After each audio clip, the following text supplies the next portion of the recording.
Hello everyone, myself KG ma'am. Today we are going to study the chapter Cell, the unit of life, which is very important and basic chapter here in this channel. Welcome to my channel, and in this channel we are going to take all the NCERT portion of biology. As very well you know very well how important NCERT is for the preparation of NEET, right? So हम इस channel में अपना NCERT को अच्छे से cover करते हुए चलेंगे. अगर आपने NCERT ही अच्छे से कर लिया then you are going to definitely score very good marks in your NEET exam in biology section at least. Okay, so let's get started with the today's lecture. The chapter is Cell, the unit of life.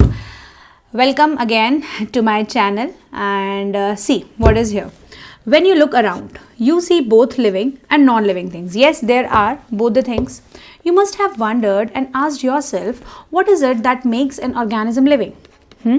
Or what is it that an inanimate thing does not have which a living thing has? तो आपने ये सोचा होगा कि क्या difference है एक living और नॉन लिविंग थिंग में अराउंड यू, है ना?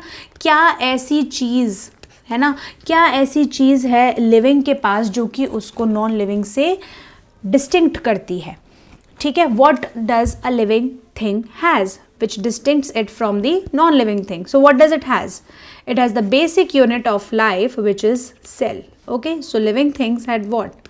They are made up of cell. Cell is the basic unit of life in us. So all organisms are composed of cells. ठीक है, सभी organisms की basic unit cell है.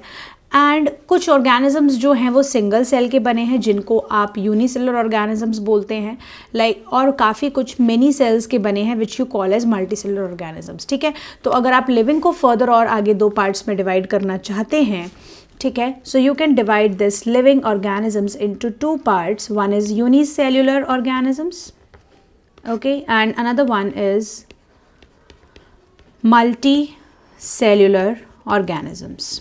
Okay, uni means what बेटा? Uni का मतलब है one and cellular means cell. Okay, ऐसे ऑर्गेनिजम्स जो कि एक ही सेल के बने हैं, सिंगल सेल के बने हैं. ठीक है, लाइक बैक्टीरिया वगैरह जो है अपने आसपास. और मल्टी मतलब क्या? Many. Okay, many. And cellular means cell.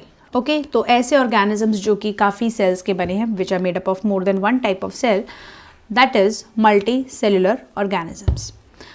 अब सेल तो हमने काफ़ी बोल लिया. Now let's talk about what is a cell. तो सेल क्या है? यूनिसेलुलर ऑर्गेनिजम्स जो होते हैं जो कि एक ही सेल के हैं, तो ये अपना एक ही सेल से क्या कर सकते हैं? इंडिपेंडेंट एग्जिस्टेंस कर सकते हैं. ठीक है, ये अपना इंडिपेंडेंटली रह सकते हैं. जितने भी सारे एसेंशियल फंक्शंस हैं लाइफ के वो ये परफॉर्म कर सकते हैं. ठीक है, if anything is less than a complete cell, complete structure of a cell does not ensure independent living, है ना? तो एक सेल जो होता है, एक सेल ही itself an independent living entity. ठीक है, इससे अगर कुछ लेस है, मान लो सेल में साइटोप्लाज्म है, तो साइटोप्लाज्म एक अलग लिविंग एंटिटी नहीं है, राइट? इफ मान लो न्यूक्लियस है, न्यूक्लियस एक अलग लिविंग एंटिटी नहीं है. तो सेल क्या है? It is the fundamental structural and functional unit of all living organisms. ठीक है, फंडामेंटल मतलब सबसे बेसिक है ना, और जो स्ट्रक्चर बनाता है लिविंग ऑर्गेनिजम्स का, और ये अपने लेवल पर काफ़ी चीज़ें फंक्शन कर लेता है, दैट इज़ अ सेल. तो सेल सबसे पहले लाइव सेल डिस्कवर किसने किया? ये बहुत ही इंपॉर्टेंट चीज़ है जो कि आपको नीट एग्जाम में पूछी जा सकती है. ठीक है, so you have to keep this in your mind that what? Anton von Leeuwenhoek. ठीक है, ही वॉज द साइंटिस्ट जिन्होंने सबसे पहले सेल को देखा और उसके बारे में डिस्क्राइब किया. ठीक है, इन्होंने लाइव सेल सबसे पहले देखा. एंटन वॉन ल्यूवेनहुक के बाद कौन आए? रॉबर्ट ब्राउन आए, जिन्होंने बाद में ये डिस्कवर किया कि सेल में न्यूक्लियस भी होता है. ठीक है, तो ये दोनों साइंटिस्ट बहुत ही इंपॉर्टेंट है. रैंक बूस्टर चीज़ मैं आपको यहाँ बता रही हूँ. ठीक है, which is going to boost your rank in the NEET. आप ये साइंटिस्ट बहुत अच्छे से ध्यान में रखें. एंटन वॉन ल्यूवेनहुक ने सेल डिस्कवर किया. ठीक है, उन्होंने वो डिस्क्राइब किया, और रॉबर्ट ब्राउन ने न्यूक्लियस डिस्कवर किया. फिर आगे क्या हुआ, आगे फिर फर्दर ऑन माइक्रोस्कोप का इन्वेंशन हुआ और फिर आगे फर्दर ऑन इम्प्रूवमेंट्स हुए, जिससे कि आज की डेट में काफ़ी अच्छे, काफ़ी हाई मैग्नीफाइंग इमेज जो बनाते हैं, इमेज हमें देते हैं, इलेक्ट्रॉन माइक्रोस्कोप हैं। इन्होंने फिर आगे और फर्दर डिटेल्स हमको दिए, सेल के स्ट्रक्चरल डिटेल्स हमको सेल के दिए, राइट। सो आप यहाँ पर दो चीज़ें बहुत अच्छे से ध्यान में रखेंगे, दो साइंटिस्ट्स, ठीक है ना बेटा, मैं बार बार इसी चीज़ को बता रही हूँ, एंटन वॉन ल्यूवेनहुक। यही कुछ छोटी छोटी चीज़ें हैं एनसीईआरटी की जो आपको ध्यान में रखते हुए चलना है और इन्हीं पे ही क्वेश्चंस आ जाते हैं, ठीक है। तो ये तो इन्होंने तो एंटन वॉन ल्यूवेनहुक ने सबसे पहले सेल डिस्कवर किया, फिर रॉबर्ट ब्राउन ने क्या डिस्कवर किया, न्यूक्लियस डिस्कवर किया, ठीक है। तो हमने यहाँ पर काफ़ी अच्छे शॉर्ट हैंड नोट्स ये अपने बना लिए हैं, आप लोग भी इसी तरीके से पढ़ें, एनसीईआरटी पढ़ें और उसके साइड में जो भी आप चीज़ें आपको लगती हैं शॉर्ट एंड क्रिस्प में लिखने लायक, तो आप ऐसे बनाते हुए चलें सो दैट आपका रिविजन बहुत ही ईजिली हो जाएगा, है ना। एट दी एंड आपको इतना सब पढ़ने की ज़रूरत नहीं पड़ेगी, you are just making a very short crisp notes, तो आप बस इतना पढ़िए and you are done, okay. So I am explaining you here कि आप किस तरीके से पढ़ें, किस तरीके से नोट्स बनाएं, so that it must be a smart study, है ना। हमको केवल हार्ड वर्क नहीं करना है, हार्ड वर्क के साथ साथ स्मार्ट वर्क भी बहुत ज़रूरी है ना, so that in less time you get the maximum output out of it. चलिए, सो हमने यहाँ पर सेल का इंट्रोडक्शन तो पढ़ लिया, now let's move to the another topic which is cell theory. अब सेल थियोरी क्या कहती है, सुनिए। 1838 में एक साइंटिस्ट आए, मैथियस शेल्डन। ये भी बहुत इंपॉर्टेंट चीज़ है, इस पे भी क्वेश्चन प्रीवियस ईयर में आए हुए हैं, तो ये भी आप लोग बहुत ध्यान से सुने। सो 1838 में मैथियस शेल्डन, ये एक जर्मन बॉटनिस्ट थे। इन्होंने एग्जामिन किए large number of plants and observe that all plants are composed of different kinds of cells from which form the tissues of the plant, ठीक है। इन्होंने क्या बोला 1838 में, है ना। अब हम नेक्स्ट चीज़ पढ़ने जा रहे हैं, इसको भी आप लोग बहुत ध्यान में रखें बेटा, बहुत ध्यान में। ये साइंटिस्ट्स के नाम बहुत ही इंपॉर्टेंट हैं, एक दो क्वेश्चंस तो डेफिनेटली आपको नीट के एग्जाम में साइंटिस्ट बेस मिल जाएंगे, है ना, and that will not be out of NCERT for sure, ठीक है। तो साइंटिस्ट्स को भी आप ध्यान में रखें, इनको निगलेक्ट ना करें। बच्चे जनरली साइंटिस्ट्स के नाम भूल जाते हैं, तो have a look on it. 1838 में मैथियस शेल्डन, ओके, ये एक जर्मन बॉटनिस्ट थे। इन्होंने काफ़ी डिफरेंट प्लांट्स पर स्टडी किया, ठीक है ना। इन्होंने क्या किया, क्योंकि ये बॉटनिस्ट थे तो इन्होंने प्लांट्स पर स्टडी किया एंड इन्होंने ये पाया कि जो डिफरेंट टाइप्स ऑफ सेल्स हैं, है ना, सेल्स के काफ़ी डिफरेंट टाइप्स ऑफ सेल्स पाए जाते हैं, ठीक है। ये डिफरेंट टाइप्स ऑफ सेल मिलकर क्या बनाते हैं, they form the tissue, okay. Different types of cell together form the tissue. ये आए मैथियस शेल्डन। सेम टाइम, है ना, at about the same time कौन आए, थियोडर श्वान। सी हियर, थियोडर श्वान 1839 में आए, ये एक जूलॉजिस्ट थे। इन्होंने different types of animal cells पर स्टडी किया और ये रिपोर्ट किया कि cell had a thin outer layer which is today known as the plasma membrane, ठीक है। 1838 में कौन थे,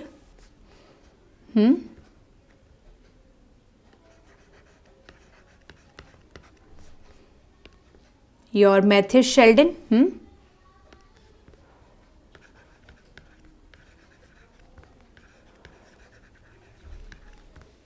ठीक है। ये इन्होंने डिफरेंट टाइप्स ऑफ प्लांट्स पे स्टडी किया, ठीक है, और इन्होंने ये बताया कि डिफरेंट टाइप्स ऑफ सेल मिलकर क्या बनाते हैं बेटा, क्या बनाते हैं, टिश्यू बनाते हैं, ये इन्होंने बताया, ठीक है।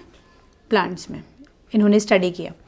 फिर at the same time, eight about the same time कौन, 1839 में कौन आए फिर आपके, ये थियोडर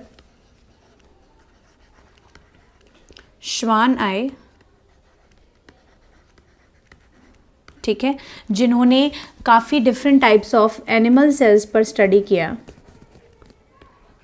राइट। इन्होंने काफ़ी different types of animal cells पर स्टडी किया और ये बताया कि हर एक सेल जो है उसके सराउंडिंग में एक थिन आउटर लेयर है which we call as plasma membrane today, है ना। हर सेल के बाहर क्या है बेटा, प्लाज्मा मेम्ब्रेन है which is what, thin outer layer. Okay, so इन्होंने और साथ ही साथ क्या कंक्लूड किया, based on his studies on plant tissues, that the presence of cell wall is a unique character of the plant cells. Okay, इन्होंने animal cell पर study किया और ये बताया कि जो हर सेल है वो थिन आउटर लेयर की बनी है, प्लाज्मा मेम्ब्रेन। और जब इन्होंने प्लांट सेल पर स्टडी किया तो इन्होंने ये पाया कि प्लांट सेल किसका बना है, सेल वॉल का। Okay, which is the unique feature, है ना। Cell wall obviously plant cell का क्या है, इन्होंने ये बताया कि ये इसका यूनिक कैरेक्टर है। Okay, so on the basis of this, Schwann proposed the hypothesis that the bodies of animals and plants are composed of cells and not products of cells. Okay. फिर श्वान ने फाइनली क्या बताया कि plants और animals की body किसकी बनी है, finally told that animals and plants की बॉडी सेल की बनी है ना कि सेल के प्रोडक्ट्स की, राइट। फिर ये जो शेल्डन एंड श्वान इन्होंने साथ में क्या फॉर्म किया, सेल थ्योरी इन्होंने फॉर्म की। इस थ्योरी में ये एक्सप्लेन होता है this theory however did not explain as to how new cells were formed, है ना। इस थ्योरी ने ये नहीं बताया कि न्यू सेल्स बनते कैसे हैं, राइट। फिर कौन आए, रुडोल्फ विर्चो आए, ठीक है, इन 1855। कौन आए 1855 में, बेटा ये साइंटिस्ट बहुत इंपॉर्टेंट हैं, इन पर किस साइंटिस्ट ने क्या बताया क्या नहीं बताया ये इन पे क्वेश्चंस आ जाते हैं। सो प्लीज़ इनको आप नज़रअंदाज ना करें, अच्छे से पढ़ें इन्हें।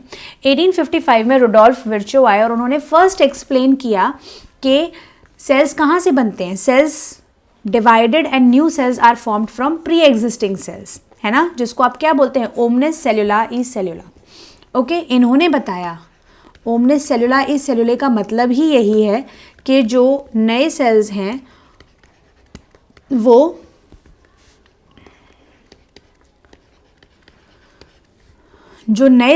वो प्री एग्जिस्टिंग सेल से बनते हैं, ठीक है, प्री एग्जिस्टिंग सेल्स से न्यू सेल्स बनते हैं, ठीक है। He modified the hypothesis of Schleiden and Schwann to give the cell theory a final shape, ठीक है। फिर इन्होंने सेल थ्योरी को फाइनल शेप दिया। तो आप लोग बिल्कुल ध्यान में रखेंगे कि सेल थ्योरी को फाइनली किसने दिया, रुडोल्फ विर्चो ने उसे शेप दिया। एंड टुडे हम सेल थ्योरी को कैसे जानते हैं कि all living organisms are composed of cells and products of cells, right. सभी लिविंग ऑर्गेनिजम्स सेल के बने हैं और सेल के प्रोडक्ट्स के बने हैं, और सभी सेल्स, है ना, arise from pre existing sales, right everybody. Hope आप लोगों को ये चीज़ें सब समझ में आई होंगी। मैंने जो यहाँ पर इम्पॉर्टेंट पॉइंट्स यहाँ पर लिखे हैं, some quick for your quick revision, तो आप लोग ऐसे रिवाइज कर सकते हैं यहाँ से, राइट। तो रुडोल्फ विर्चो ने ये 2 पॉइंट्स दिए कि सेल प्री एग्जिस्टिंग सेल से बनती है और ये जो सभी लिविंग ऑर्गेनिजम्स हैं सेल और उसके प्रोडक्ट से बनते हैं, ठीक है। This was although it is the starting of this chapter, but this is very very important topic we are studying here. Cell theory पर भी क्वेश्चन आ जाते हैं। मैथिस, शेल्डन और ये थियोडर श्वान, ये काफ़ी फेवरेट हैं नीट एग्जामिनर्स के। These are very frequently asked questions, okay. And Rudolf Virchow पर भी आ जाता है, तो आप बिल्कुल ध्यान में रखें साइंटिस्ट्स। चलिए आगे बढ़ते हैं। तो हमने सेल थ्योरी पढ़ लिया, अब हम ज़रा सेल का ओवरव्यू लेते हैं। आपने पहले पढ़ा है कि you have earlier observed cells in an onion peel, okay. आप लोगों ने स्कूल्स में एक्सपेरिमेंट किए होंगे जिसमें लैब्स में आपके टीचर्स अनियन की पीलिंग करवाते हैं और उसमें या फिर हमारे ह्यूमन चीक में से सेल निकालते हैं और फिर उसको हम माइक्रोस्कोप में स्टडी करते हैं, ठीक है। Let us recollect their structure. The onion cell क्या है, it is a typical plant cell, okay. इसके पास अपना खुद का डिस्टिंक्ट सेल वॉल है, isn't it? है ना? तो ये चीज़ किसने बताई? Let me ask you a question कि ये चीज़ किसने बताई सबसे पहले कि प्लांट सेल में cell wall is the unique character, है ना? Presence of cell wall is the unique characteristic feature of a plant cell. Yes, किसने बताया? ये हम पढ़ चुके हैं, देखिए किसने बताया. ये रहा यहाँ पर, थियोडर श्वान ने बताया ना. तो बेटा इस पर भी ऐसे भी क्वेश्चन आपका नीट में फॉर्म हो सकता है कि सबसे पहले किसने बताया कि यूनिक कैरेक्टरिस्टिक फीचर है, which of the following scientist told that. तो आप इन सब चीज़ों के लिए प्रिपेयर्ड रहें. तो इन्होंने क्या देखा कि onion cell, obviously onion cell में cell wall is the distinctive character, ठीक है, and its outer boundary and just within it is the cell membrane. Obviously सबसे बाहर आपका क्या होता है? सेल में, प्लांट सेल में सेल वॉल होता है, ठीक है, और उसके अंदर एक थिन आउटर लेयर होती है which you call it as cell membrane और द प्लाज्मा मेम्ब्रेन, ठीक है. तो the cells of human cheek have an outer membrane as the delimiting structure of the cell, ठीक है ना. तो ये तो हो गया प्लांट सेल का स्ट्रक्चर, लाइक जो अनियन पील का देखा, ठीक है. लेकिन अगर आप एनिमल सेल की बात करते हैं तो एनिमल सेल में जो डिलिमिटिंग स्ट्रक्चर है, मतलब जो सबसे आउटर मोस्ट जो स्ट्रक्चर है, that is only and only the plasma membrane. इनके पास सेल वॉल नहीं है, ठीक है. Inside each cell is a dense membrane bound structure called nucleus, right. हर सेल में न्यूक्लियस होता है. देखिए ये रहा दोनों का न्यूक्लियस,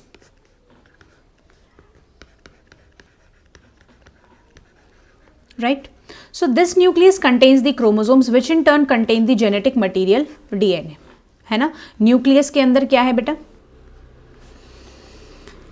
न्यूक्लियस के अंदर क्रोमोसोम्स हैं और क्रोमोसोम्स के अंदर आपका न्यूक्लियस के अंदर क्रोमोसोम है और क्रोमोसोम आपके डीएनए के बने हैं, ठीक है. क्या कॉम्पोजिशन है ना, डीएनए, जीन, क्रोमोसोम, ठीक है. तो ये सब मैं आपको नेक्स्ट और सेशन में आप लोग को डिटेल में बताऊंगी, बहुत अच्छे से एक्सप्लेन करूंगी. आप लोग को काफ़ी दिक्कतें होंगी कि जीन क्या है, डीएनए क्या है, क्रोमोसोम क्या है, कौन किसका पार्ट है, कौन किसके अंदर है. So I explain you that all. Okay, so nucleus के अंदर क्रोमोसोम्स हैं, क्रोमोसोम्स के अंदर डीएनए है, ठीक है. क्रोमोसोम आपका डीएनए का बना है. अब cells that have membrane bound nuclei are called eukaryotic, whereas the cells that lack a membrane bound nuclei are prokaryotic cells, ठीक है. now on the basis of क्या सेल को डिवाइड किया गया है दो कैटेगरीज में, on the basis of whether their nucleus is primitive और नॉट, ठीक है. On the basis of nucleus के बेसिस पर डिवाइड किया गया है, ठीक है. तो क्या है ये बेटा? प्रो कैरियोटिक सेल, राइट, और दूसरा टाइप है यू कैरियोटिक सेल, ठीक है. Pro means what? प्रो का क्या मतलब होता है? प्रो मीन्स प्रिमिटिव, राइट, और कैरियो मीन्स न्यूक्लियस. तो ऐसे सेल जिनका न्यूक्लियस प्रिमिटिव है. अब बोलोगे मैडम प्रिमिटिव न्यूक्लियस का क्या मतलब है? मतलब काफ़ी पुराना न्यूक्लियस है, यू कैन से काफ़ी not that much advanced nucleus है. प्रिमिटिव न्यूक्लियस कहने का मतलब क्या कि न्यूक्लियर मेम्ब्रेन नहीं है, ठीक है. और भी काफ़ी चीज़ें नहीं हैं, बट जो मेन चीज़ अभी अपन यहाँ पर फॉर डिस्टिंग्विशिंग हम पढ़ेंगे, तो यहाँ पर क्या है? न्यूक्लियर मेम्ब्रेन नहीं है, ठीक है. और eukaryotic cell means, eu means what? True. Eu means true and karyo means I taught you already nucleus, ठीक है. तो ऐसा सेल जिसके पास ट्रू न्यूक्लियस है. अब बोलो मैडम ट्रू न्यूक्लियस का क्या मतलब है? ट्रू न्यूक्लियस का मतलब है कि जिसके पास न्यूक्लियर मेम्ब्रेन है, ठीक है. There are many things but the major thing is the presence and absence of the nuclear membrane. Okay, absence of nuclear membrane forms the primitive nucleus in the prokaryotic cell and the presence of nuclear membrane, ठीक है, forms the true nucleus in the eukaryotic cell. okay, so दोनों ही जो prokaryotic और eukaryotic cell हैं, दोनों में ही एक semi fluid matrix होता है cytoplasm which occupies the volume of the cell, right. जैसे कि एक मैट्रिक्स है मैट्रिक्स कहने का मतलब क्या कि एक फ्लूइड है, मतलब एक सेमी सॉलिड सा, आप समझ रहे हैं ना, जेली काइंड ऑफ फ्लूइड है उसके अंदर, which is cytoplasm. Okay, so cytoplasm is the main arena of cellular activities, जहाँ मेन जो सेल में जितनी भी सारी एक्टिविटीज़ होनी होती हैं वो साइटोप्लाज्म में होती हैं. ठीक है, both plant and animal cell. तो काफ़ी केमिकल रिएक्शंस होते हैं occur in to keep the cell in this living state. ठीक है, तो यहाँ पर आपके साइटोप्लाज्म में काफ़ी रिएक्शंस चलती हैं बेटा, अंदर ही अंदर many biological reactions take place so that the cell is, so that to ensure the proper working of the cell, right. So nucleus के अलावा, ठीक है, besides the nucleus, the eukaryotic cells have outer other membrane bound distinct structures called organelles, है ना. देखो eukaryotic cell में nuclear membrane तो है ही, अच्छी बात है, लेकिन उसमें काफ़ी क्या होते हैं, मेम्ब्रेन बाउंड स्ट्रक्चर्स होते हैं, मेम्ब्रेन बाउंड ऑर्गेनेलेज होते हैं इसमें. ठीक है, यूकैरियोटिक सेल में क्या होते हैं बेटा, मेम्ब्रेन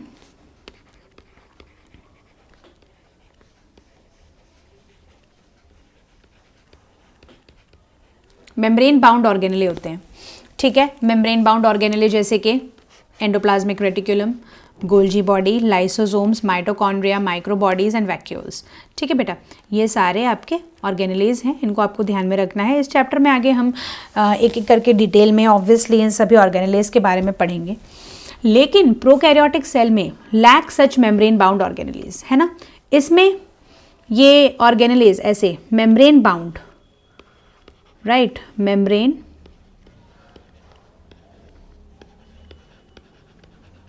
बाउंड ऑर्गेनेलेज नहीं प्रेजेंट होते. ठीक है,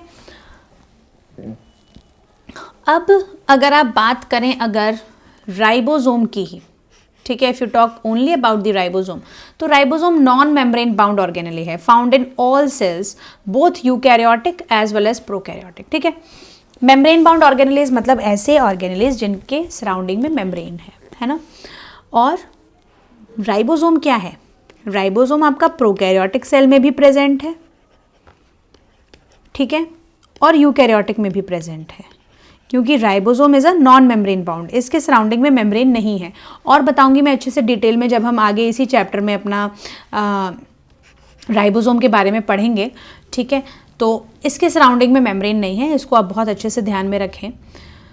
with in the cell ribosomes आपके कहाँ फाउंड होते हैं, आप found not only in the cytoplasm, ठीक है, but also within 2 organelles, chloroplasts and mitochondria and on rough year.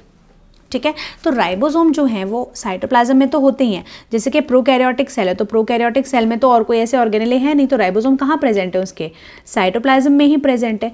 लेकिन अगर आप यूकैरियोटिक सेल की बात करते हैं, listen to me very very very carefully, अगर आप यूकैरियोटिक सेल की बात करते हैं तो यूकैरियोटिक सेल के पास राइबोसोम साइटोप्लाज्म में तो होते ही हैं, ठीक है, पर यूकैरियोटिक सेल के पास ऑर्गेनेलेज भी तो हैं, है ना, ऑर्गेनेलेज भी तो हैं. तो वो कौन कौन से ऑर्गेनेलेज में होते हैं बेटा, हाँ, क्लोरोप्लास्ट में होता है, ठीक है, आपका माइटोकॉन्ड्रिया में होता है, ठीक है, और रफ ईआर जो होता है, रफ एंडोप्लाज्मिक रेटिकुलम के ऊपर, सुनना मेरी बात, अंदर नहीं होता, रफ एंडोप्लाज्मिक रेटिकुलम के ऊपर राइबोसोम्स प्रेजेंट होते हैं. Presence of these ribosomes only make that structure rough.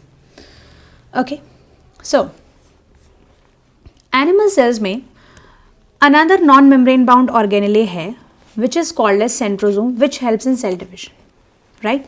Animal cell यहाँ है, ठीक है ना, ये मैंने यहाँ पर नॉन मेम्ब्रेन बाउंड ये ऑर्गेनेले बना दी. दिस इज द सेंट्रोजोम, ठीक है, इसके बारे में भी आगे डिटेल में पढ़ेंगे, अभी बस हम नाम देख रहे हैं overall.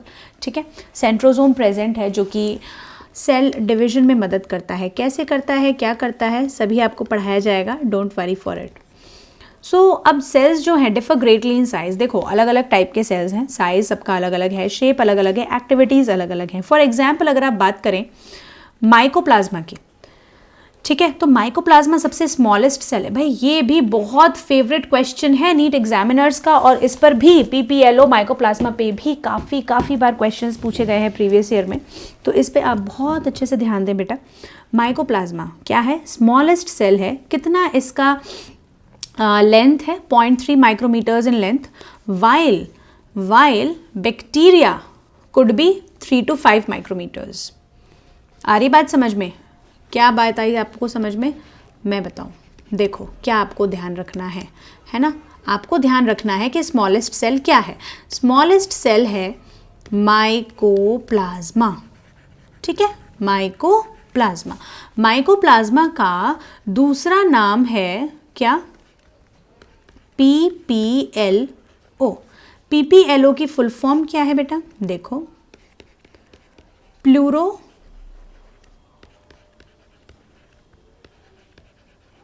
Pneumonia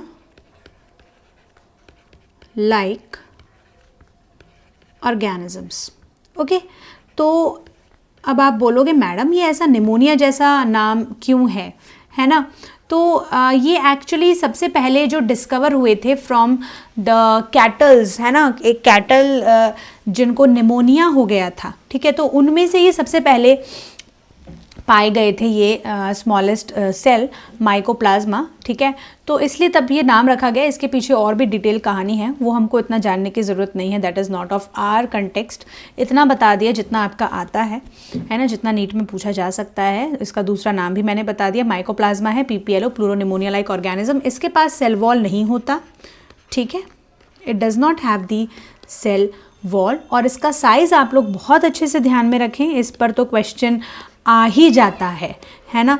0.3 micrometres in length. ठीक है, इसको ध्यान में रखें. देखो काफ़ी जगहों पर आपको अलग अलग साइज़ मिलेगा, थोड़ा बहुत ऊपर नीचे, बट आप लोग को NCERT में जो दिया है आप लोग को वो ध्यान में रखना है, because NCERT is your Bible for NEET exam. Right, तो इसका साइज़ है आपका 0.3 माइक्रोमीटर्स. और नॉर्मली जो बैक्टीरियल सेल होते हैं उसका साइज़ कितना होता है बेटा? बैक्टीरिया का साइज़ होता है 3 to 5 माइक्रोमीटर्स. ओके, तो जो लार्जेस्ट आइसोलेटेड सिंगल सेल है it is the egg of N ostrich. ठीक है, तो स्मॉलेस्ट सेल अपन ने पढ़ लिया. अब हम लार्जेस्ट सेल भी पढ़ेंगे. ये तो आप बचपन से पढ़ते आ रहे हैं. This is very easy thing for you I think, है ना? ऑस्ट्रिच का egg is the largest cell. अब अगर आप मल्टी सेलुलर ऑर्गेनिजम्स की बात करते हैं, मतलब जैसे कि हम हैं, है ना, जो कि बहुत सारे सेल्स से मिलकर बने हैं, तो RBCs की लेंथ कितनी है? Are about 7 micrometres in diameter. जैसा कि आप लोग को यहाँ पर दिख रहा है, ये हैं RBCs. They are biconcave and round. आपको यहाँ पर ये एल्पेलिबे की शेप की तरह होते हैं. एल्पेलिबे का शेप कैसा होता है बेटा? खाई होगी सभी ने एल्पेलिबे, isn't it? It's like this. Biconcave, दोनों साइड से कॉनकेव है. देखिए ये भी कॉनकेव है स्ट्रक्चर यहाँ से, और ये भी कॉनकेव है. ठीक है, दोनों साइड कॉनकेव है and it is round. Okay, and how much its diameter is 7 micrometres in diameter. ठीक है, ये ध्यान में रखना है आपको.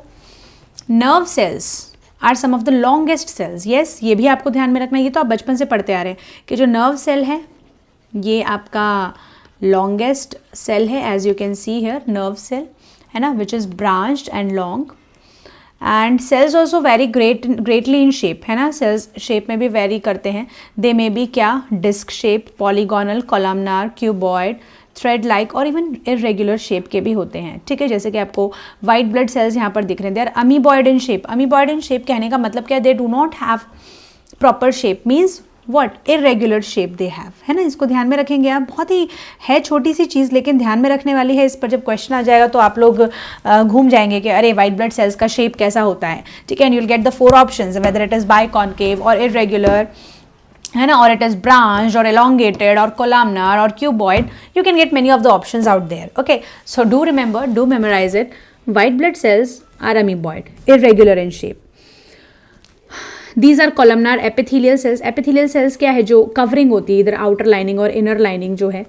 ठीक है, ये आप एनिमल टिश्यूज़ में पढ़ेंगे और डिटेल में. Which is long and narrow, है ना. मीजोफिल सेल्स होते हैं. मीजोफिल सेल्स आर द, ये कहाँ होते हैं? आपके लीफ में होते हैं, है ना. लीफ में जो फोटोसिंथेसिस करते हैं, जो मेन फोटोसिंथेसिस करते हैं लीफ में. आपको पता है कि लीफ फोटोसिंथेसिस करता है. ठीक है, अब लीफ में क्या पूरी की पूरी लीफ फोटोसिंथेसिस करती है क्या? नहीं. लीफ में जो ये स्पेशलाइज्ड टाइप ऑफ सेल्स हैं, mesophyll cells, they perform photosynthesis which are round and oval. You see this is the tracheid which is elongated cell. Tracheid ये पढ़ेंगे आप आगे. जाइलम, फ्लोएम में पढ़ेंगे आप, विच इज़ इलोंगेटेड, आपको लंबी दिख रही है ये, जिसका टेपरिंग एंड है। आपको यहाँ से क्या याद रखना है, बस आपको ये याद रखना है, स्मॉलेस्ट सेल माइकोप्लाज्मा और पीपीएलओ, इसके पास सेल वॉल नहीं है, साइज इसका 0.3 माइक्रोमीटर्स है। बैक्टीरिया का साइज 3 to 5 माइक्रोमीटर्स है। लार्जेस्ट सेल ऑस्ट्रिच सेल है। आरबीसी का साइज 7 माइक्रोमीटर्स है। वाइट ब्लड सेल का साइज मतलब जो शेप है वो कैसा है, अमीबॉयड इरेगुलर है। ठीक है, तो ये कुछ चीज़ें आप लोग को यहाँ से ध्यान में रखनी है। आगे हाँ जी, यहाँ पे और देख लीजिए, the shape of the cell may vary with the function they perform, है ना। तो क्या सेल का शेप वैरी करता है with the function they perform, वो जो फंक्शन परफॉर्म करते हैं उसके हिसाब से उनका शेप होता है ना। वॉट एवर फंक्शन, सुनिएगा मेरी बात बहुत ध्यान से, whatever function a cell performs ना, उसके फंक्शन के बेसिस पर उसका शेप होता है। ऐसा नहीं है कि शेप के बेसिस पर फंक्शन होता है, no, whatever function that cell needs to perform उसके बेसिस पर उसका शेप होता है। जैसे कि फॉर एग्जाम्पल मैं आप लोग को बताऊं कि अगर आप डॉक्टर की बात करते हैं तो डॉक्टर का क्या फंक्शन है, डॉक्टर का फंक्शन है मरीजों का इलाज करना, है ना, to treat the patients, right. So उसका जो फंक्शन है ना, पेशेंट्स को ट्रीट करना, तो उस अकॉर्डिंग ही तो वो ड्रेसअप होता है, उस अकॉर्डिंग ही तो वो एप्रन पहनता है डॉक्टर, या स्टेथोस्कोप लगाता है, उसी अकॉर्डिंग तो उसका अपीयरेंस होता है। Like if you talk about a teacher, तो टीचर को क्या करना है, टीचर को भाई पढ़ाना है ना, टीचर को बच्चों को पढ़ाना है, लेक्चर देना है, तो उसी हिसाब से तो उसका ड्रेसअप होगा ना, है ना। तो आपको जो काम करना है ना, जैसे कि आप लोग शादी में जाते हैं तो उस हिसाब से आपका ड्रेसअप होता है ना, है, ऐसा तो नहीं है नाइट सूट पहन के चले जाते हैं, या फिर अगर आपको नाइट सूट में आप घर में तो शादी के कपड़े पहन के नहीं घूमते, so what function at what place you are and what function you need to perform, उसके हिसाब से आप अपने आप को ड्रेसअप करते हो ना। सिमिलरली सेल को जो फंक्शन परफॉर्म करना है ना, उसके बेसिस पर उसका शेप होता है। ठीक है, शेप के बेसिस पर उसका फंक्शन नहीं होता है, इस चीज़ को ध्यान में रखिएगा। होप आप लोग को सभी को समझ में आया होगा, मैंने काफ़ी लेमन लैंग्वेज में समझाई ये बात आप लोग को। चलिए आगे बढ़ते हैं।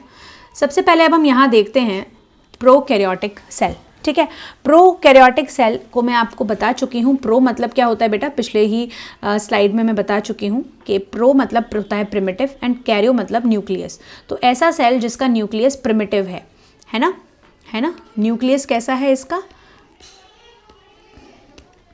प्रिमिटिव है। ये हम चीज़ पहले ही यहाँ पर लिख लेते हैं, सबसे मेन इंपॉर्टेंट चीज़ जो है इस सेल के बारे में। न्यूक्लियस प्रिमिटिव कहने का मतलब क्या, कि इसके पास न्यूक्लियर मेम्ब्रेन नहीं है, और भी काफ़ी चीज़ें नहीं हैं, बट मेजरली आप न्यूक्लियर मेम्ब्रेन कंसिडर करिए, न्यूक्लियर मेम्ब्रेन इसके पास नहीं है। ठीक है, तो प्रोकैरियोटिक सेल है ना, कैसे रिप्रेजेंट होता है, लाइक बैक्टीरिया आपका प्रोकैरियोटिक सेल है। बीजीए ब्लू ग्रीन एल्गी, ठीक है, बीजीए को आप दूसरे शब्दों में क्या बोलेंगे, ब्लू ग्रीन एल्गी, और इसका दूसरा नाम क्या है, साइनोबैक्टीरिया। ठीक है बेटा, ये भी प्रोकैरियोटिक सेल है। माइकोप्लाज्मा की अभी हमने बात करी, इसका दूसरा नाम ही पीपीएलओ है, प्लूरोनिमोनिया लाइक ऑर्गेनिज्म। तो ये आपके प्रोकैरियोटिक सेल हैं। ठीक है, ये जनरली ये सेल्स क्या होते हैं, ये स्मॉलर होते हैं। ठीक है, और ये काफ़ी रैपिडली मल्टीप्लाई करते हैं देन द यूकैरियोटिक सेल, क्योंकि छोटे हैं तो काफ़ी जल्दी ये मल्टीप्लाई कर लेते हैं। ठीक है, ये यहाँ पर आपको फिगर दिया है, ये 8.2 फिगर दिया है ऑफ अ प्रोकैरियोटिक सेल, इसको पढ़ेंगे अभी हम। So they may vary greatly in shape and size. ठीक है, इनका शेप और साइज काफ़ी अलग अलग होता है। 4 बेसिक इनके शेप्स हैं बैक्टीरिया के। Bacillus which is the rod shape, ठीक है, कोकस is the spherical shape, vibrio is the comma shaped and spirillum is the spiral shape. देखिए मैं अगर यहाँ पर आपको बताऊं, क्या देखिए, कोकस इज द स्फेरिकल शेप, इस तरीके से देखो बेटा, ये सी है ना, सी को अगर आप ऐसे ही बनाओ तो ये एस बन गया, उल्टा सी बना दो तो है ना, स्फेरिकल बन गया ना ये। तो आप ऐसे याद रख सकते हैं। मुझे पता है काफ़ी बच्चों को याद नहीं रहता कि यार ये स्फेरिकल शेप का क्या नाम था, कॉमा शेप का क्या नाम था। तो सी है बेटा, उल्टा सी बना दो, एस फॉर स्फेरिकल हो गया, है ना। जो स्फेरिकल वाले हैं वो कोकस होते हैं। ठीक है, अब ये आपका सी है, ठीक है, comma shape. If you make C like this, ऐसे वर्टिकल सी अगर बना दो तो ये वी हो गया ना, दैट इज विब्रियो, है ना. Comma shape is like this. ठीक है, स्पाइरल शेप ये तो इजी है ही है, स्पाइरल शेप. ठीक है, और रॉड शेप कैसा होता है बेटा, रॉड लाइक.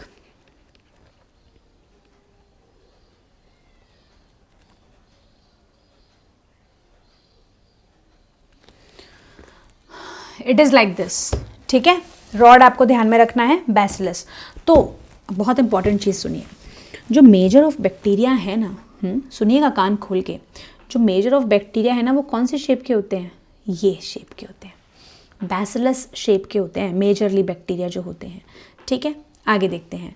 जो ऑर्गेनाइजेशन है प्रोकैरियोटिक सेल का, ये फंडामेंटली सिमिलर है even though prokaryotes exhibit a wide range of shapes and functions. ठीक है, तो जो डिफरेंट प्रोकैरियोटिक सेल है, लाइक बैक्टीरिया ले लो, बीजीए ले लो, माइकोप्लाज्मा ले लो. ठीक है, अलग अलग जो ये प्रोकैरियोटिक सेल हैं, इनका ओवरऑल जो फंडामेंटल जो बेसिक स्ट्रक्चर है वो सेम ही है. भले ही इनका वैरायटी ऑफ शेप्स और फंक्शंस क्यों ना हो, बट इनका जो फंडामेंटल स्ट्रक्चर है ना, फंडामेंटल जो स्ट्रक्चर है वो सेम है सबका. अब क्या सेम है देखिए, सभी प्रोकैरियोटिक सेल के पास क्या है, सेल वॉल है surrounding the cell membrane except in mycoplasma. आई बात समझ में, क्या चीज़ है बेटा, सबसे पहली बात तो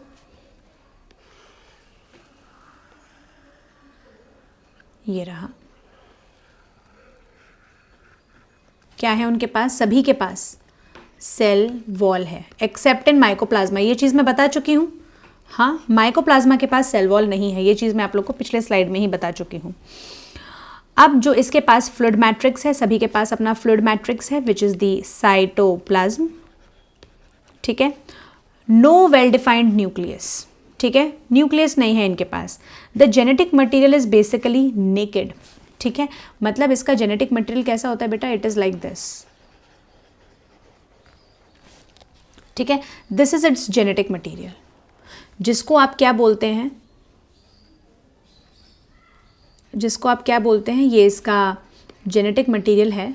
ठीक है, genetic material which is naked. अब आप बोलोगे मैडम यहाँ पर नेकेड का क्या मतलब है ना. नेकेड का मतलब है कि ये genetic material is not coiled around histone protein. ठीक है, not coiled around histone protein.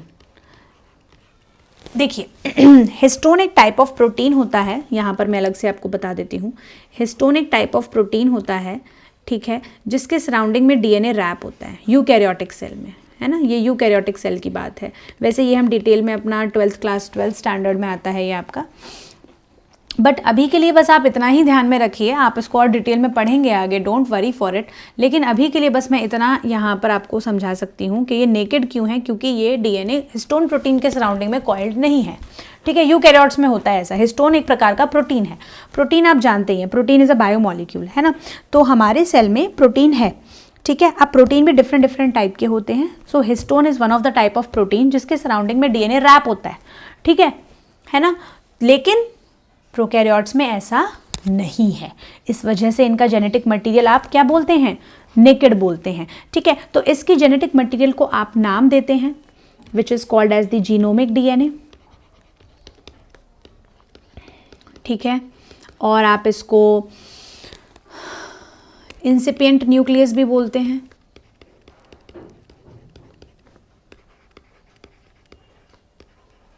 आप इसको जीनोफोर भी बोलते हैं. आप इसको फिब्रिलर न्यूक्लियस भी बोलते हैं. ठीक है, तो ये इसका सारा पूरा अपना जेनेटिक मटेरियल है. आप देख रहे हैं जो जेनेटिक मटेरियल है उसके सराउंडिंग में कोई भी न्यूक्लियर मेम्ब्रेन नहीं है, not enveloped by a nuclear membrane. ठीक है, तो इनके पास क्या है, अपना जीनोमिक डीएनए है, जो कि आप इसको सिंगल क्रोमोसोम और सर्कुलर डीएनए आप इसको बोलते हैं.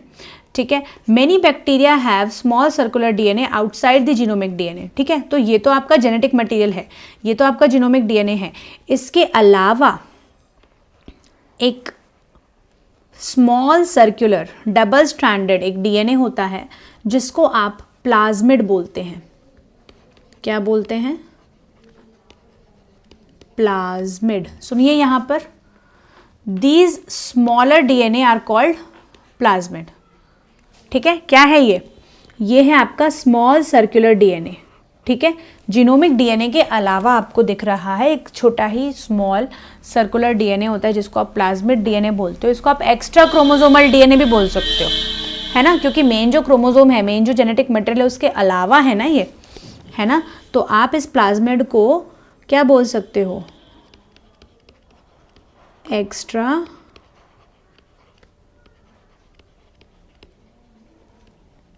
क्रोमोसोमल डीएनए भी आप इसको बोल सकते हो। ठीक है, plasmid DNA confers certain unique phenotypic characters to such bacteria. ठीक है, अब ये जो प्लाज्मिड है ना, ये प्लाज्मिड क्या करता है? बैक्टीरिया को कुछ यूनिक कैरेक्टर देता है। ठीक है, one such character is resistance to antibiotics. काफ़ी सारे कैरेक्टर्स हैं, हम अभी यहाँ पर डिटेल में उनको स्टडी नहीं करेंगे। ठीक है, बस इतना ध्यान में रख लीजिए, काफ़ी यूनिक कैरेक्टरिस्टिक देता है, जैसे कि एंटीबायोटिक से उसको रेजिस्टेंट बनाता है। एंटीबायोटिक से रेजिस्टेंट बनाता है। कहने का मतलब क्या, सिंपल सीधी भाषा में मैं आपको समझाऊं तो बैक्टीरिया को अगर आप किसी भी एंटीबायोटिक में डालेंगे, ये है आपका बैक्टीरिया, ठीक है, दिस इज योर बैक्टीरिया। इस बैक्टीरिया को अगर आप किसी भी एंटीबायोटिक में डालेंगे, एंटीबायोटिक जैसे कि स्ट्रेप्टोमाइसिन, है ना, एजिथ्रोमाइसिन, क्लोरामफेनिकोल, राइट, ये अलग अलग, पेनिसिलिन, ये अलग अलग आपके एंटीबायोटिक्स हैं। ठीक है, तो अगर आप इस बैक्टीरिया को एंटीबायोटिक में डालेंगे तो ये बैक्टीरिया मरेगा नहीं। क्यों नहीं मरेगा? क्योंकि इसके पास ये एंटीबायोटिक रेजिस्टेंट प्लाज्मिड है। और अगर नहीं होगा, if this antibiotic resistant plasmid is not present, तो ये बैक्टीरिया एंटीबायोटिक में मर जाएगा। आ रही है बात समझ में, है ना। देखिए यहाँ पर लिखा है, in higher classes you will learn this that this plasmid DNA is used to monitor bacterial transformation with foreign DNA, है ना। अब ये प्लाज्मिड जो है ये डीएनए को ट्रांसफ़र करने के भी काम में आता है। ये आप पढ़ेंगे 12th स्टैंडर्ड में, बायोटेक्नोलॉजी जो चैप्टर आएगा उसमें आप पढ़ेंगे कि कैसे ये प्लाज्मिड काम में आता है एक सेल से दूसरे सेल में डीएनए को ले जाने में। ठीक है, अब आप ये बहुत अच्छे से जानते हैं कि न्यूक्लियर मेम्ब्रेन किस में होती है? यूकैरियोट्स में होती है। ठीक है, no organelles like the ones in eukaryotes are found in prokaryote cells except for ribosomes. ठीक है, तो प्रोकैरियोट्स में आपका केवल और केवल क्या होते हैं बेटा?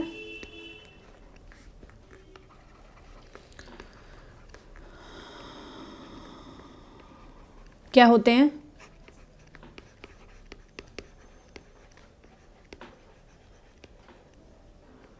राइबोसोम होते हैं। ठीक है, so prokaryotes have something unique in the form of inclusions. ठीक है ना, अब इसमें कुछ इंक्लूजन्स भी होते हैं, जैसे कि a specialised differentiated form of cell membrane called mesosome is the characteristic of prokaryotes. क्या? देखिए, ये इसका मान लीजिए ये क्या है, ये जा रहा है इसका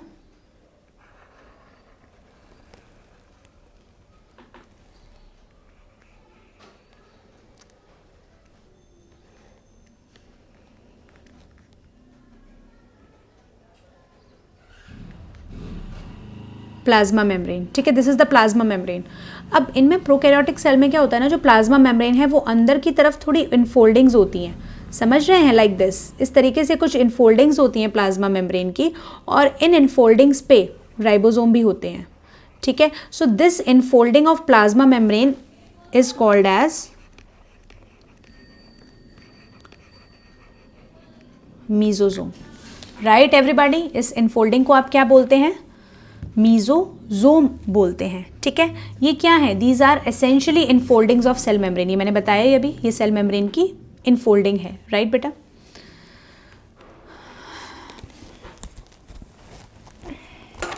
सो अब हम नेक्स्ट देखते हैं अपना इसमें cell envelope and its modifications. Cell envelope मतलब कि प्रोकैरियोटिक सेल का एनवेलप क्या है, उसकी कवरिंग क्या है। तो जो मोस्ट प्रोकैरियोटिक सेल्स हैं, particularly the bacterial cell, have a chemically complex cell envelope, है ना। क्या है इनका जो सेल एनवेलप है, काफ़ी कॉम्प्लेक्स होता है, केमिकली काफ़ी कॉम्प्लेक्स होता है बैक्टीरियल सेल का। ठीक है, अब सेल एनवेलप जो है it is tightly bound by 3 layered structure. ठीक है बेटा, देखिए यहाँ पर सेल एनवेलप,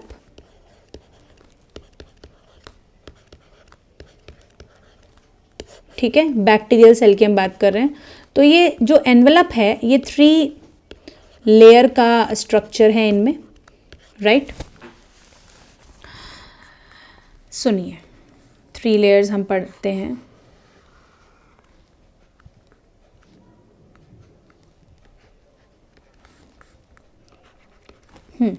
सबसे आउटर वाली, ठीक है, देन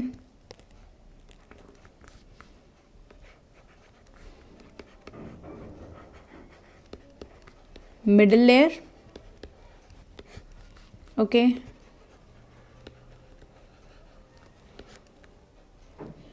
देन इनर लेयर। ठीक है, तो देखो आउटर लेयर, सुनिएगा यहाँ पर जो आउटर मोस्ट लेयर है glycocalyx followed by the cell wall and then the plasma membrane. आई बात समझ में? जो सबसे आउटर मोस्ट लेयर है उसका क्या नाम है बेटा, ध्यान में रखेंगे सभी लोग, ग्लाइकोकैलिक्स, ओके। फिर उसके अंदर होती है सेल वॉल, राइट। फिर उसके अंदर सबसे अंदर होता है क्या, plasma membrane. Everybody is with me, right. 3 layered structure है, सबसे बाहर ग्लाइकोकैलिक्स, फिर उसके अंदर सेल वॉल, फिर उसके अंदर प्लाज्मा मेम्ब्रेन। तो although each layer of the envelope performs distinct function, they act together as a single protective unit, है ना। हर एक लेयर का अपना पर्टिकुलर फंक्शन है। ग्लाइकोकैलिक्स का अपना एक पर्टिकुलर फंक्शन है, सेल वॉल का अपना पर्टिकुलर फंक्शन है, प्लाज्मा मेम्ब्रेन का अपना पर्टिकुलर फंक्शन है, ठीक है। इनके फंक्शंस अपने अपने पर्टिकुलर हैं, but they together act as a single unit. जैसे कि एक घर है, एक घर में माँ बाप हैं, बच्चे हैं, सबका, मम्मी का अपना एक अलग रोल है, पापा का अपना एक अलग रोल है, बच्चों का अपना एक अलग रोल है, but they all together work as a single unit, isn't it? है तो एक परिवार ही, they work together as a single unit, right. So उसी तरीके से आपका ये भी एक सिंगल यूनिट की तरह ये एक्ट करते हैं। तीनों ही लेयर्स मिलकर क्या, सेल को, जो प्रोकैरियोटिक सेल है ना, उसे प्रोटेक्ट करने का काम करते हैं, है ना, सिंगल प्रोटेक्टिव यूनिट। देखिए प्रोटेक्टिव यूनिट ये है। अब बैक्टीरिया को आप क्लासिफाई कर सकते हो into 2 groups on the basis of differences in the cell envelope and the manner in which they respond to the staining procedure. ठीक है, कि उनमें सेल एनवेलप में क्या डिफरेंसेस हैं और किस तरीके से वो स्टेनिंग प्रोसीजर में अपना डिस्टिंक्ट करते हैं। ठीक है, so those who take up the Gram stain are Gram positive and the others who do not are Gram negative bacteria. ठीक है, तो आप यहाँ पर क्या ध्यान में रखेंगे, 2 टाइप के बैक्टीरिया हैं, ग्राम पॉजिटिव एंड ग्राम नेगेटिव। जो ग्राम पॉजिटिव हैं वो ग्राम स्टेन ले लेते हैं, take up the Gram stain, और जो ग्राम नेगेटिव हैं they do not take up the stain. ठीक है, अब अगर आप बात करें ग्लाइकोकैलिक्स की, फिर से ग्लाइकोकैलिक्स पे आते हैं, जो सबसे आउटर लेयर है, इस पर ध्यान दीजिए आप। ठीक है, इन कॉम्पोजिशन, है ना, तो glycocalyx differs in composition and thickness among different bacteria. आई बात समझ में? क्या जो ग्लाइकोकैलिक्स है ना, वो सभी बैक्टीरिया में, सुनना मेरी बात बहुत ध्यान से, कान खोल के सभी लोग, है ना, ग्लाइकोकैलिक्स सभी बैक्टीरिया में एक जैसा नहीं होता है। Everybody is with me? एक जैसा नहीं होता है। अलग अलग बैक्टीरिया में अलग अलग थिकनेस और कॉम्पोजिशन का ग्लाइकोकैलिक्स होता है। ठीक है, कैसे सुनो, सुनना मेरी बात बहुत ध्यान से। ठीक है, तो कुछ बैक्टीरिया में तो ये ग्लाइकोकैलिक्स आपका स्लाइम लेयर की फॉर्म में हो सकता है, राइट, और कुछ में it is in the form of a capsule. ठीक है, स्लाइम लेयर मतलब क्या, जब ग्लाइकोकैलिक्स आपका लूज शीथ है, मतलब लूज, समझ रहे हैं, जब ये लेयर आपकी काफ़ी लूज है, दैट इज स्लाइम लेयर, नाम से ही समझ में आ रहा है। ठीक है, और जब ये लेयर एकदम थिक बन जाती है ना, और एकदम टफ हो जाती है, right, that is the capsule. और सेल वॉल जो है ना, देखिए बेटा, it could be loose sheath है तो slime layer, while in others it may be thick and tough called as the capsule. अब देखिए सेल वॉल जो है determines the shape of the cell and provides a strong structural support to prevent the bacterium from bursting or collapsing, right ना. तो जो main जो shape structure जो देता है वो कौन देता है? सेल वॉल देता है, ठीक है. और बैक्टीरियल सेल को रप्चर होने से, बर्स्ट होने से, कोलैप्स होने से भी सेल वॉल ही बचाता है, because it is very strong, ठीक है. काफ़ी अच्छा सपोर्ट है ये सेल के लिए. और फिर अगर आ जाओ आप प्लाज्मा मेम्ब्रेन पे, तो प्लाज्मा मेम्ब्रेन तो अपना वही सिलेक्टिवली परमेबल है नेचर में, मतलब जो कि सिलेक्टेड चीज़ों को ही अपने अंदर बाहर आने जाने देता है, और यही interacts with the outside world, है ना. आउटसाइड वर्ल्ड के साथ यही इंटरैक्ट करता है सेल के लिए.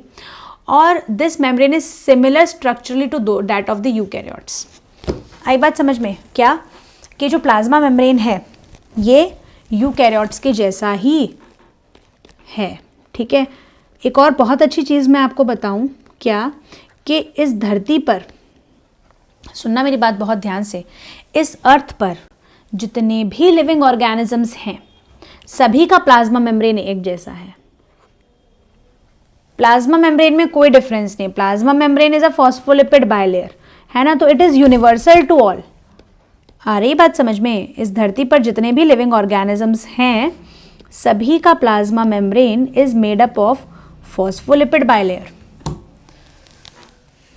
ओके, सो अब होता क्या है, एक स्पेशल मेम्ब्रेनस स्ट्रक्चर है, is the mesosome which is formed by the extensions of plasma membrane into the cell, right. ये मैंने आप लोग को यहाँ समझाया ही. मीजोसोम ये रहा, एक्सटेंशन है अंदर की तरफ, है ना, इनफोल्डिंग है अंदर की तरफ प्लाज्मा मेम्ब्रेन की. ये आपका किस फॉर्म में हो सकते हैं? वेसिकल्स, ट्यूब्यूल्स एंड लेमिले की फॉर्म में हो सकते हैं, ठीक है.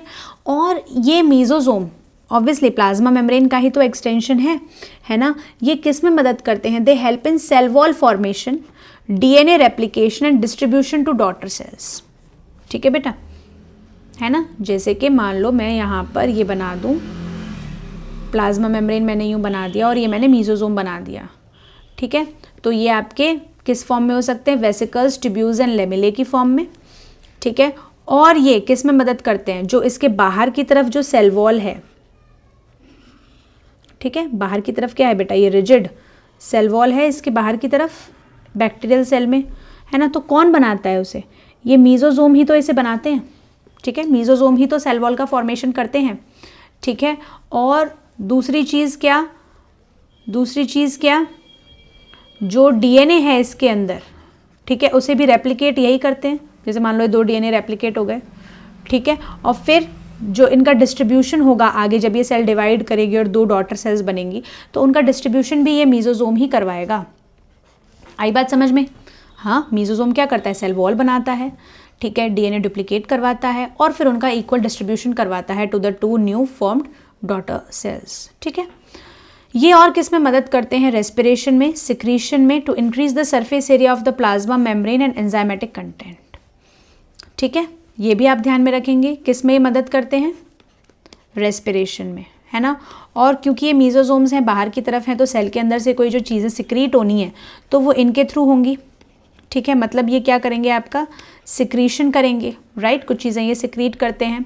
ऑब्वियसली आप देख रहे हैं कि इतना इनर तरफ, अंदर की तरफ इसमें जो आपको ये फोल्डिंग दिख रही है, ठीक है. तो इससे हुआ क्या है? प्लाज्मा मेम्ब्रेन का सरफेस एरिया ही तो बढ़ा है ना. तो ऑब्वियसली जो ये सारी एक्टिविटीज़ हो रही हैं, ये जो सारी एक्टिविटीज़ हो रही है, रेस्पिरेशन, सिक्रीशन, उनको ज़्यादा जगह मिल रही है ना काम करने को, क्योंकि ये इनफोल्डिंग्स हैं, इन्होंने सरफेस एरिया बढ़ा रखा है, ठीक है. जिसकी वजह से ये respiration, secretion, cell wall formation के ये सारे काम इजीली हो पा रहे हैं, है ना. और क्या हो पा रहा है? एंजाइमेटिक एक्टिविटी, जो भी एंजाइम्स जो काम करने हैं आके, वो यहाँ आके कर पा रहे हैं, ठीक है. एंजाइमेटिक कंटेंट भी यहाँ पर बन रहा है. सो कुछ प्रोकैरियोट्स, जैसे कि आपका साइनोबैक्टीरिया हो गया, है ना, which is also called as BGA, blue green algae, ठीक है. There are other membranous extensions into the cytoplasm called chromatophores which contain pigments, ठीक है. क्या बोलना चाह रहे हैं यहाँ पे? मान लो ये है आपका, दिस इज योर साइनोबैक्टीरिया, ठीक है ना. साइनोबैक्टीरिया में मीजोजोम के साथ साथ अंदर की तरफ कुछ और भी एक्सटेंशंस होते हैं जिनको आप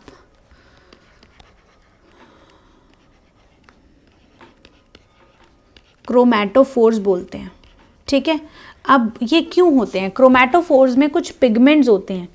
ठीक है, कुछ इनके पास क्या होते हैं? स्पेशलाइज्ड पिगमेंट्स होते हैं जो कि फोटो सिंथेसिस करवाते हैं, right? Because you know very well cyanobacteria is photosynthetic, है ना? पर साइनोबैक्टीरिया के पास क्लोरोप्लास्ट नहीं होता फोटोसिंथेसिस के लिए। Instead of chloroplast what it has chromatophores. ठीक है, ये भी बहुत इंपॉर्टेंट चीज़ है, इस पे भी प्रीवियस ईयर में क्वेश्चन पूछा गया है। तो this is also your rank booster statement, इसको भी आप लोग अच्छे से ध्यान में रखें। ठीक है, कि साइनोबैक्टीरिया के पास ऐसा स्पेशल क्या अंदर की तरफ मेम्ब्रेनस एक्सटेंशंस होते हैं, है ना? सो काफ़ी सारे स्ट्रक्चर्स आपको आ जाएंगे ऑप्शंस में। So the correct answer is chromatophores, जिसमें पिगमेंट्स होते हैं। जैसे कि क्लोरोप्लास्ट के अंदर पिगमेंट होता है क्लोरोफिल, जो कि फोटोसिंथेसिस में मदद करता है, ऐसे ही इनमें भी पिगमेंट्स होते हैं जो कि फोटोसिंथेसिस करवाते हैं। ठीक है, अब बैक्टीरियल सेल जो है वो आपका मोटाइल भी हो सकता है, नॉन मोटाइल भी हो सकता है। मोटाइल मतलब मूव भी कर सकता है और नहीं भी मूव करने वाला होता है। लेकिन अगर वो मोटाइल है ना, सुन रहे हैं मेरी बात को? लेकिन अगर वो, सुनिएगा ज़रा क्या बोल रहे हैं यहाँ पर, कि बैक्टीरियल सेल जो है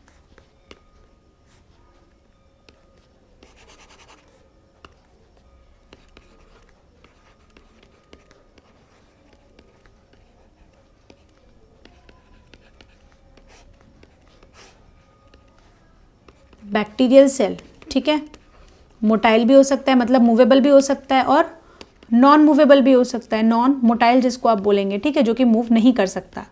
तो अब जो मूव कर सकता है मतलब उसके पास क्या होगा? फ्लैजिला होगा।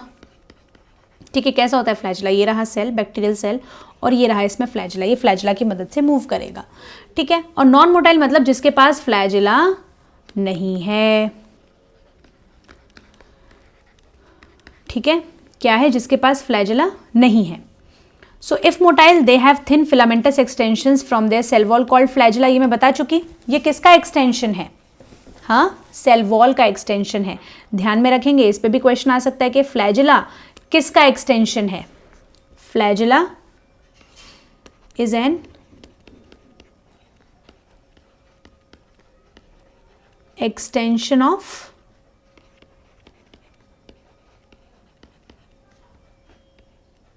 Cell wall.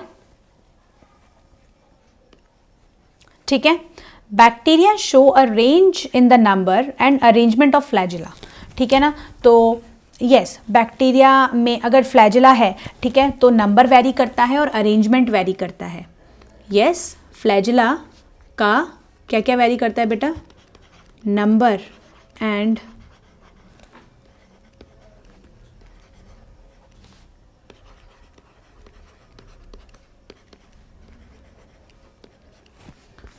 अरेंजमेंट वैरी करता है। ठीक है, तो बैक्टीरियल फ्लैजिलम के पास 3 पार्ट्स हैं, filament, hook and basal body. Right, see here, मैं यहाँ पर ये अच्छे से बड़ा स्ट्रक्चर बनाती हूँ। Yes, so this is the basal body, जहाँ से ये फ्लैजिला अराइज हो रहा है। कहाँ से अराइज हो रहा है? From the cell wall. ठीक है, इसको ध्यान में रखें, एक्सटेंशन ऑफ सेल वॉल है ना? और फिर ये हो गया बेसल बॉडी, ये है हुक जिससे ये अटैच्ड है, और दिस इज़ द फिलामेंट जो मेन एक्सटेंशन है फ्लैजिला का। This is the filament. तो फिलामेंट जो है वो लॉन्गेस्ट पोर्शन है and extends from the cell wall to the outside. ठीक है, फिलामेंट क्या है? आपको दिख ही रहा है, सेल वॉल से बाहर की तरफ आपको दिख रहा है, सबसे लॉन्ग है। You can very well see here about the filament. Besides flagella, pillae and fimbriae are also surface structures of the bacteria but do not play a role in motility. ठीक है, पिलाए भी होते हैं, फिम्ब्रे भी होते हैं। क्या होते हैं ये देखिए। पिलाए इलोंगेटेड ट्यूबुलर स्ट्रक्चर्स हैं जो कि स्पेशल प्रोटीन के बने हैं। ठीक है, देखिए इस पर ही मैं बना देती हूँ यहाँ पर। ये तो हो गई सेल वॉल। सेल वॉल के अंदर plasma membrane, right.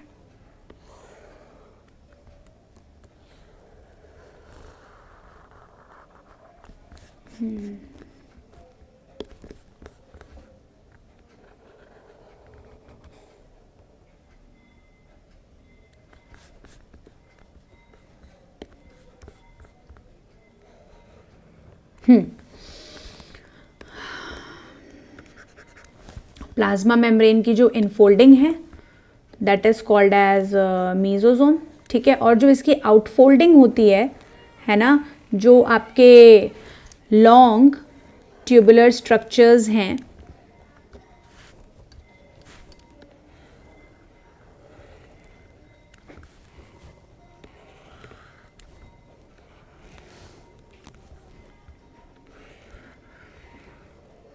Okay, that is called as, sorry, ये जो लॉन्ग ट्यूबुलर स्ट्रक्चर्स हैं these are called as pili.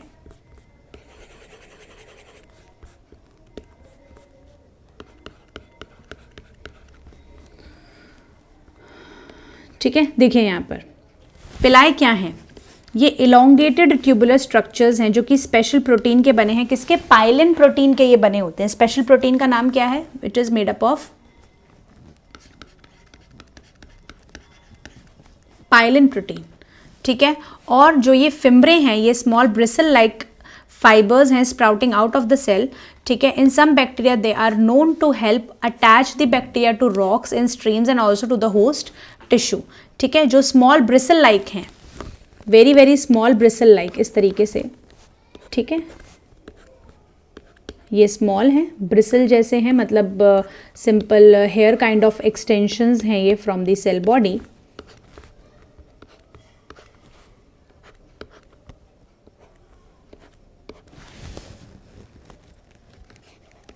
ठीक है, this is called as the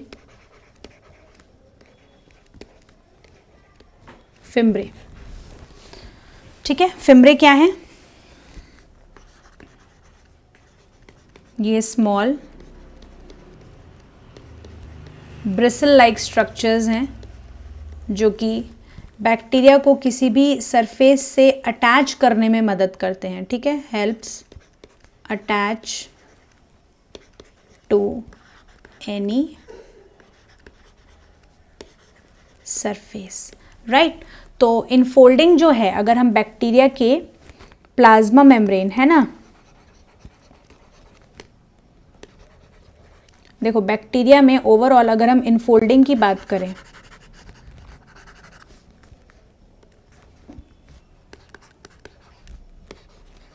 infolding मतलब जो अंदर की तरफ फोल्ड्स हैं बैक्टीरिया में, ठीक है, तो that is only the mesosome, mesosome ही है केवल, ठीक है। लेकिन अगर आप आउटफोल्डिंग की बात करते हैं,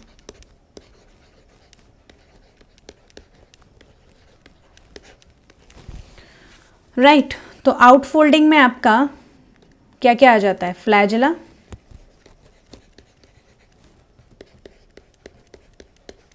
पिलाए,